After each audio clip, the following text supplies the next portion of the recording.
Assalamualaikum warahmatullahi wabarakatuh. Yang saya hormati Profesor Dr. Rerna Insinyur Rinaldi Idrus SSI selaku dosen pengampu mata kuliah analisa farmasi. Perkenalkan, kami dari kelompok 5 kelas B ingin menjelaskan hasil kerja kami yang berjudul Detektor Gizi dan HPLC. Yang meragotakan saya sendiri yaitu Ali Faris Manita. Dan saya Hikmatun Nadia. Dan saya Trisha Darwin. Baik, ini ada beberapa outline yang ingin kami jelaskan. Yang pertama itu ada pendahuluan, kemudian perbedaan gizi dan HPLC, aplikasinya, kemudian komponen, detektor gizi, dan detektor HPLC. Jadi, istilah kromatografi itu dia berasal dari gabungan kata antara kroma, yaitu warna, dan grafirnya itu menuliskan. Kemudian, kromatografi itu adalah sebuah metode pemisahan kimia yang berdasarkan antara perbedaan distribusi zat dalam fase padat dan fase gerak. Kemudian, tujuan kromatografi itu adalah untuk memisahkan senyawa-senyawa dalam suatu campuran. Prinsip dari pemisahan kromatografi itu dengan adanya distribusi komponen-komponen dalam fase diam dan fase gerak yang berdasarkan antara perbedaan sifat fisik komponen yang akan dipisahkan. Selanjutnya itu ada perbedaan gizi dan HPLC, di mana prinsip dasar dari gizi itu adalah dengan memisahkan komponen berdasarkan volatilitas dan interaksi komponen dengan fase diam pada kolom gizi. Sedangkan prinsip dasar dari HPLC itu adalah dengan pemisahan analit berdasarkan kepolaran. Kemudian ada fase diam dari gizi, yaitu cairan yang dilapisi pada penyangga padat atau absorben padat di dalam kolom. Sedangkan fase diam dari HPLC itu adalah partikel dengan pori yang kecil dan memiliki area surface yang tinggi. Kemudian ada fase gerak dari gizi, yaitu gas. Sedangkan fase gerak dari HPLC yaitu cairan atau pelarut. Kemudian ada detektor dari gizi, yaitu ionasi api atau FED. Kemudian detektor dari HPLC yaitu fotometer sinar tampak atau ultraviolet dan indeks bias. Kemudian pemilihan analit yang cocok untuk gizi itu adalah senyawa yang mudah menguap. Sedangkan pemilihan analit untuk HPLC itu adalah senyawa polar dan non-volatil. Kemudian ada aplikasi dari gizi. Nah, gizi itu dapat dilakukan untuk menganalisis senyawa volatil dan semi-volatil. Sedangkan HPLC itu dia untuk menganalisis farmasi hingga pengujian makanan dan pemantauan lingkungan. Baik, selanjutnya itu ada aplikasi gizi dan HPLC yang akan dijelaskan oleh teman saya. Baik, saya akan menjelaskan aplikasi gizi dan HPLC. Aplikasi gizi ada di bidang analisa lingkungan, yaitu untuk mengukur dan mengidentifikasi kontaminan udara serta membantu pengendalian kualitas udara. Selanjutnya, pada bidang ilmu forensik itu untuk membantu mengidentifikasi kuantifikasi obat serta investigasi pembakaran dan toksikologi. Kemudian ada dalam bidang kontrol kualitas industri kimia dan analisis tumpahan minyak serta analisis minyak atsiri dan wangian. Kemudian ada aplikasi HPLC dalam aplikasi lingkungan, yaitu untuk mendeteksi senyawa fenolik dalam air minum serta sebagai biomonitoring polutan. Pada bidang analisis farmasi digunakan untuk mengontrol stabilitas obat serta kontrol kualitas farmasi. Kemudian dalam aplikasi forensik itu berfungsi untuk kuantifikasi obat dalam sampel biologis serta dapat mengidentifikasi steroid dalam darah dan urin. Kemudian ada dalam bidang analisis forensik pewarna tekstil serta aplikasi uji klinis. Selanjutnya ada komponen gizi dan HPLC.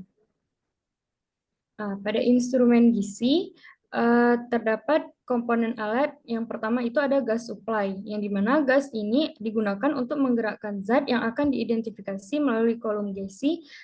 Gas ini merupakan gas yang inert, yang memiliki kemurnian yang tinggi. Penggunaan gas tergantung pada jenis detektor yang digunakan.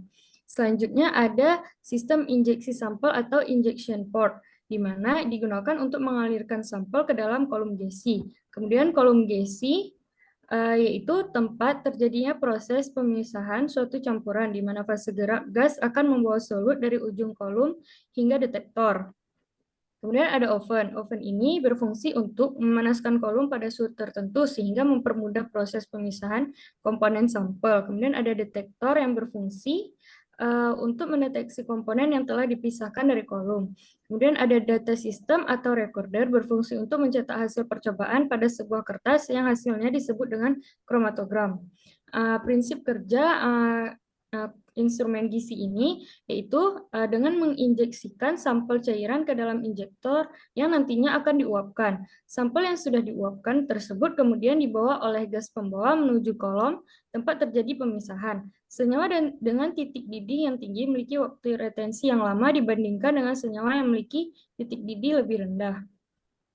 Selanjutnya ada instrumen HPLC, di mana komponen pertama yaitu solvent yang bertindak sebagai pelarut yang berfungsi juga sebagai fase gerak dalam HPLC. Jenis pelarut yang digunakan tergantung dengan tipe pemisahan yang dilakukan. Kemudian ada pump, yang dimana digunakan untuk menghasilkan tekanan tinggi yang diperlukan untuk mengalirkan cairan atau solvent melalui kolom HPLC.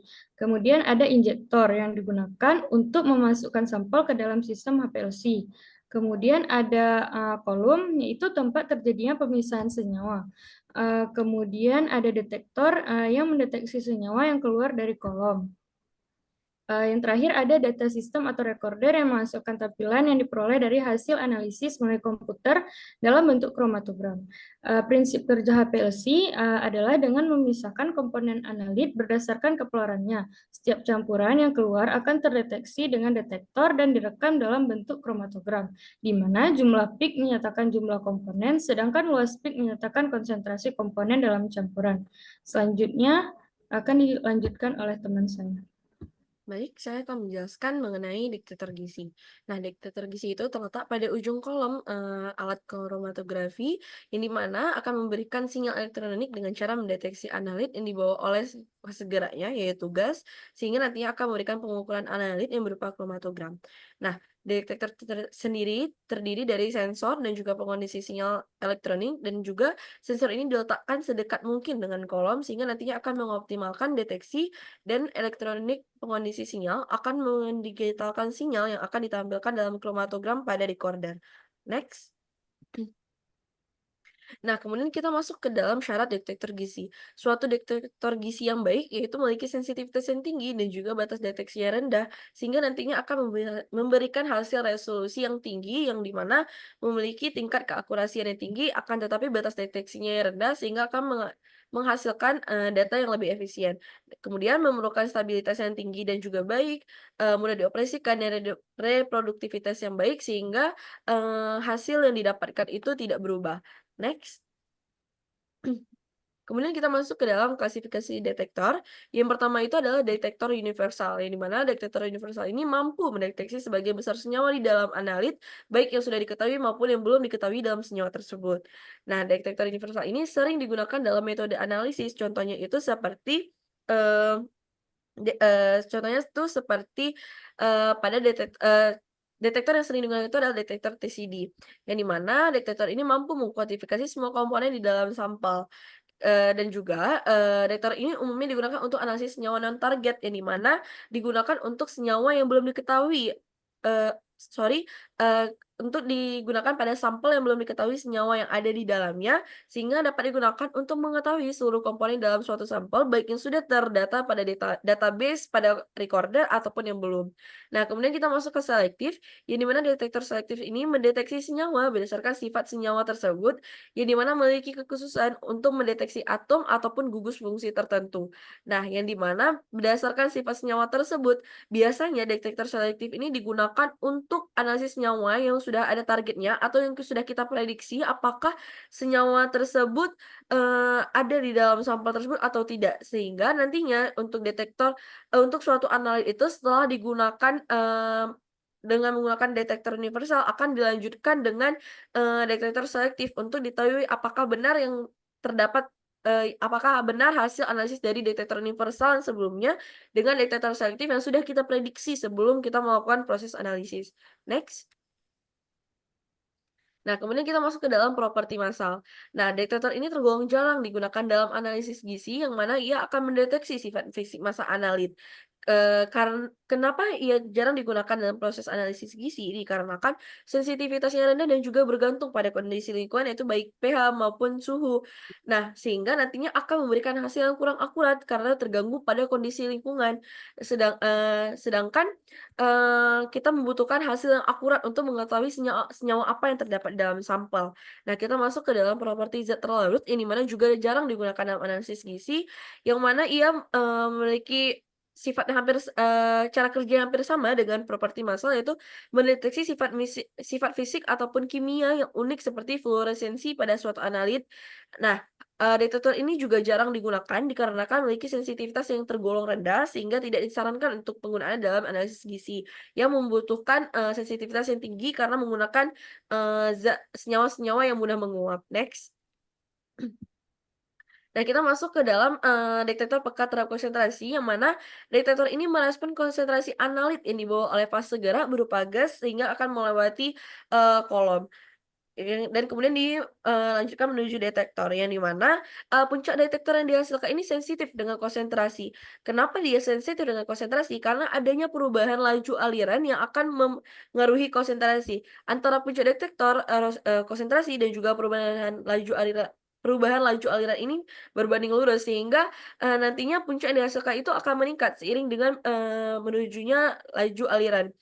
Eee, si Mohon maaf, bukan berbanding lurus, maksudnya berbanding terbalik, yang di mana nantinya akan menghasilkan puncak yang terus meningkat apabila terjadi laju aliran yang berubah akibat analit di dalam kolom. Kemudian kita masuk pada peka terhadap massa, yang di mana detektor ini akan merespon, suatu analit berdasarkan massa di dalam analit tersebut ataupun ion yang melewatinya.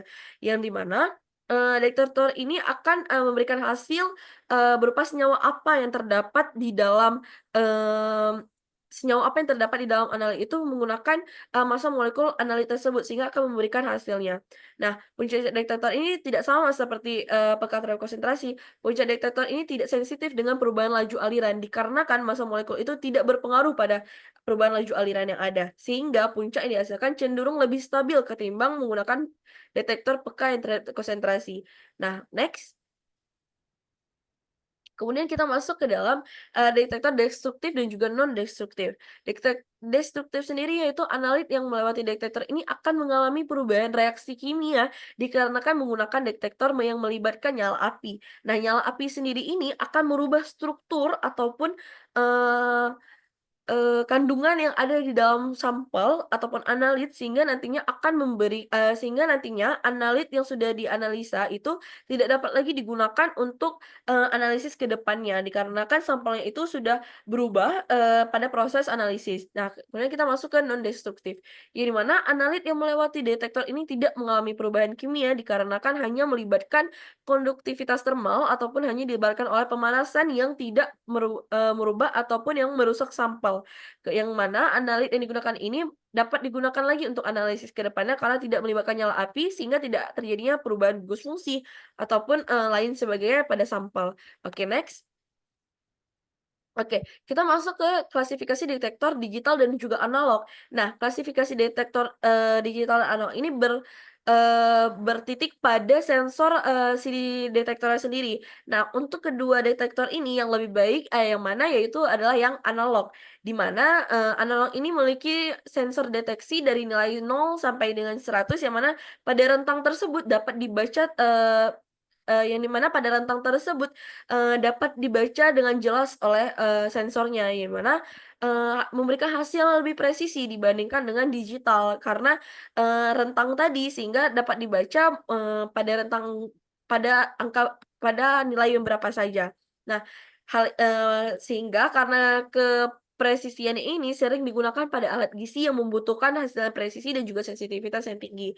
Nah, sedangkan untuk sensor digital ataupun detektor dengan sensor digital ini mendeteksi nilai pada 0% ataupun 100. Nah, hal ini berpatok pada nilai 0 dan juga 100 sehingga tidak ada rentang di dalamnya, sehingga akan mengakibatkan sensor ini tidak terlalu presisi ataupun tidak memberikan hasil yang, akurat ataupun tepat, seperti sensor analog, sehingga jarang digunakan untuk, alat gizi yang membutuhkan sensitivitas yang tinggi. Oke, next. Nah, kita masuk ke dalam jenis-jenis detektor. Nah, yang pertama itu ada detektor konduktivitas termal, yang dimana memiliki prinsip kerja dengan mendeteksi sifat konduktivitas termal antara gas pembawa dan juga sampel dengan memantau perubahan konduktivitas listrik filamen, yang mana nantinya detektor ini merupakan detektor universal yang akan mendeteksi, senyawa-senyawa, baik senyawa yang belum diketahui ya, ataupun senyawa yang belum diketahui pada suatu analit ataupun sampel. Nah, karakteristiknya itu memiliki sensitivitas yang rendah, sehingga nantinya akan memberikan resolusi yang tinggi, dan juga untuk meningkatkan sensitivitasnya itu tergantung pada gas pembawa yang digunakan. Bisa berupa argon, bisa berupa hidrogen, ataupun nitrogen. Nah, kemudian, biasanya ya, untuk detektor ini dapat digunakan sebanyak 2 kali dalam proses analisis gizi. Nah, lanjut. Kedua, kita ada detektor ionisasi api, yang dimana prinsip kerja itu yaitu mengionisasi senyawa organik melalui pembakaran senyawa tersebut dengan nyala api dari udara hidrogen, sehingga nantinya akan diekstraksi dan menghasilkan arus listrik. Nah, sehingga detektor ini sangat disarankan untuk proses analisis senyawa organik dikarenakan akan memberikan hasil yang lebih akurat. Nah, kemudian, mmm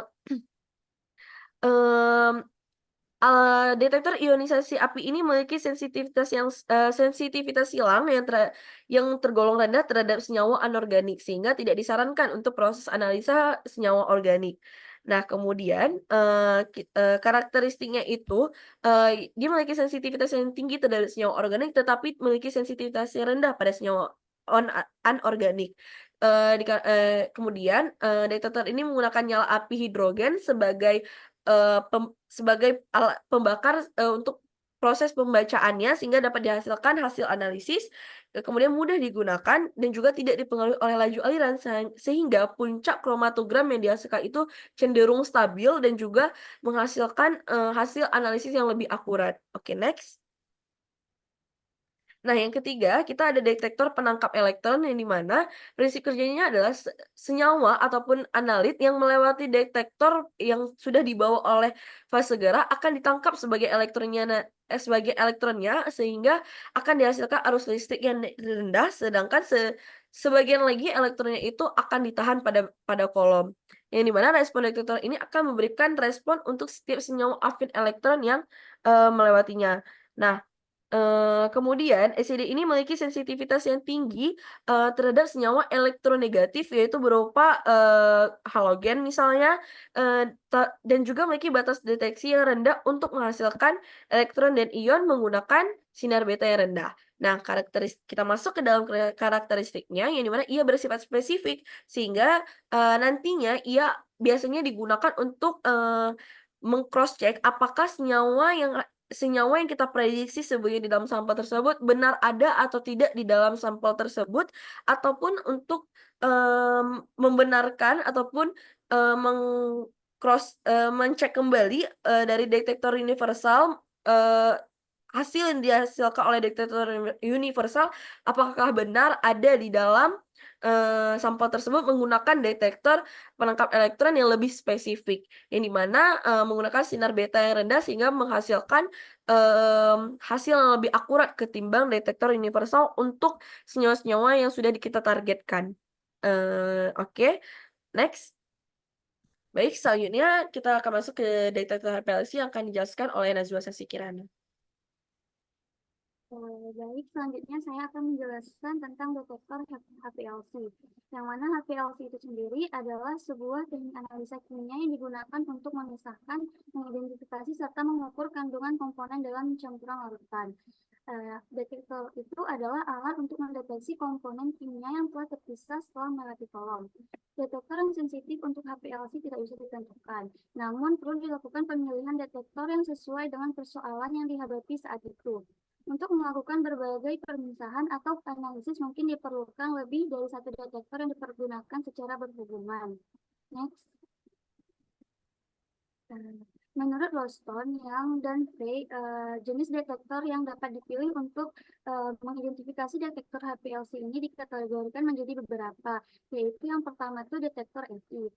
Detektor RI ini memiliki prinsip yaitu memonitor perbedaan indeks refraksi antara fase bergerak dan larutan yang keluar dari kolom atau elemen, yang mana respon detektornya tuh memberikan respon untuk setiap bahan berlarut yang mempunyai indeks refraktif yang signifikan berbeda dari fase geraknya. Komponen utama dari detektor Kaplan ini yaitu terbagi dua. Yang pertama tuh ada referen yang mana dia tuh berisi fase gerak dan elemen yang berisi larutan yang keluar dari kolom. Dan selanjutnya ada komponen tambahan yaitu sumber cahaya monokromatik dan dua fotodetektor. Next. Selanjutnya detektor pemilihan untuk HPLC yang kedua tuh ada bulk property detektor atau detektor properti massal. Yang mana prinsip kerjanya tuh membandingkan sifat yang mana tipe detektor ini adalah indeks refraksi yang prinsip kerjanya berdasarkan perbandingan pada sifat-sifat fisika dari fase bergerak dengan atau tanpa bahan yang berlarut, yaitu dengan bahan dari fase bergerak dengan atau tanpa bahan yang berlarut, yang memiliki karakteristik yaitu umum digunakan namun relatif kurang sensitif dan memerlukan kontrol temperatur yang baik. Next. Yang ketiga itu ada solid property detector atau detektor sifat zat terlarut, yang mana memiliki prinsip kerja untuk mendeteksi sifat-sifat bahan cuplikan yang tidak ditunjukkan oleh fase bergerak, yang memiliki karakteristik yaitu mempunyai sensitivitas tinggi dan dapat memberikan sinyal untuk sampel dalam jumlah kecil atau nanogram.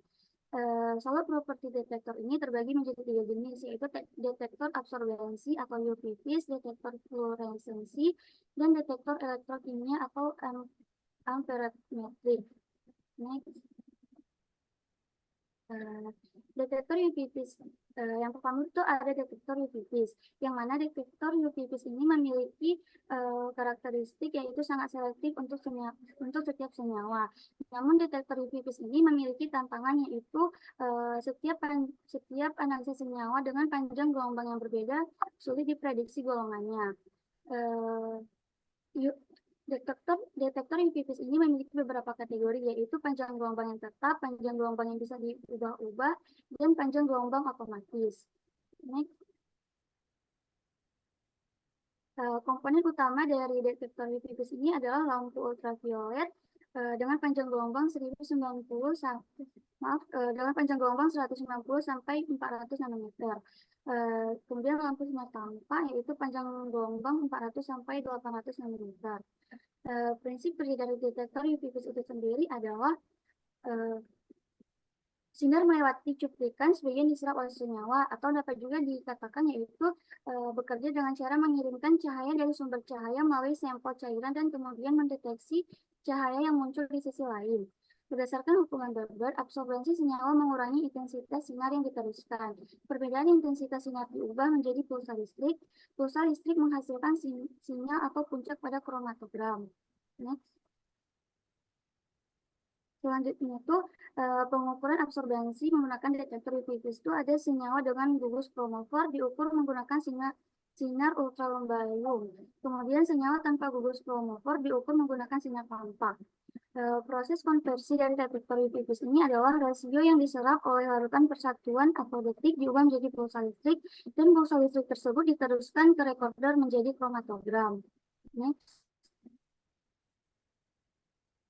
Selanjutnya itu ada detektor fluorensi, yang mana detektor fluorensi ini memiliki sensitivitas 10 sampai 10.000 kali lebih kuat daripada detektor UV-Vis sebelumnya untuk sebuah senyawa yang menyerap sinar tampak. Prinsip dari detektor fluorensensi ini sendiri adalah sampel dikenai sinar UV yang sesuai, maka zat ini akan berfluorensi. Sinar yang dipancarkannya ditangkap dengan fototidur. Selanjutnya, keterbatasan penggunaan detektor fluoresensi ini hanya selektif untuk senyawa-senyawa yang mengeluarkan emisi sinar dan dapat digunakan untuk senyawa yang tereksitasi dan mengeluarkan emisi sinar setelah diberi energi. Selektivitas detektor ini tidak cocok untuk semua senyawa kimia dan optimal untuk analisis senyawa dengan sifat emisi tertentu. Next. detektor elektrokimia atau amperometrik, yang mana prinsip kerjanya yaitu menentukan karakter voltametri dari molekul senyawa yang dianalisis, yang mana fase bergeraknya yaitu dianalisis di dalam fase bergerak air atau air organik. Metode pengukuran dari detektor elektrokimia ini sendiri yaitu berdasarkan perbedaan potensial listrik antara molekul senyawa yang dianalisis dan dari fase gerak dan dibandingkan dengan potensial listrik dari fase bergeraknya. Next. Baik, selanjutnya akan saya kembalikan ke moderator. Baik, setelah dari pembahasan yang telah kami paparkan, dapat kita ambil kesimpulan. Jadi, pertama itu ada GISI atau kromatografi gas itu adalah suatu teknik analisa yang umum digunakan untuk memisahkan dan menganalisis senyawa volatil dan semi volatil dalam suatu campuran. Kemudian ada HPLC. HPLC itu adalah sebuah teknik analisis kimia yang digunakan untuk memisahkan, mengidentifikasi, dan juga untuk mengukur komponen dalam campuran larutan. GISI ini dia menggunakan gas inert untuk pergerakan pada kolom. Sementara HPLC ini menggunakan zat fluida cair atau larutan. Kemudian ada detektor gizi yang terdiri dari detektor konduktivitas termal, detektor inersi api, dan detektor penangkapan elektron. Sedangkan detektor HPLC itu terdiri dari detektor RI dan detektor RI, bulk property detector, dan solute property detector.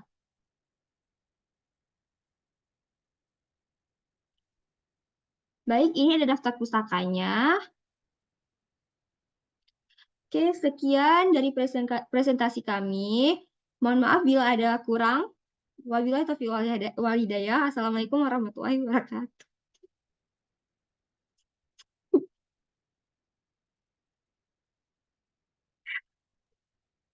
Jangan ketawa dulu, guys.